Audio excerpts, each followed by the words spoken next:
Hello' নমস্কাৰ মই মুছানী মইনাছ ব্লগলৈ আপোনালোকক পুনৰবাৰ স্বাগতম জনাইছোঁ। যোৱাকালি লক্ষী পূজা গ'ল, আজি হ'ল কাতি বিহু আৰু কাতি বিহুৰ দিনা ৰাতিপুৱা চাকি ধূপ লগাই এয়া মায়ে পিঠা বনাইছে।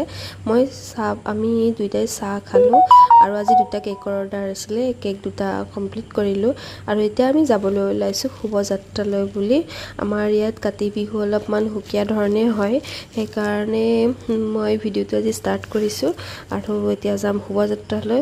ক'ত যাওঁ, কি কৰোঁ, কেনেধৰণে হয় সকলো দেখুৱাম আৰু এয়া চাওক সকলোৱে ঘৰে ঘৰে ৰাস্তাত বাটতে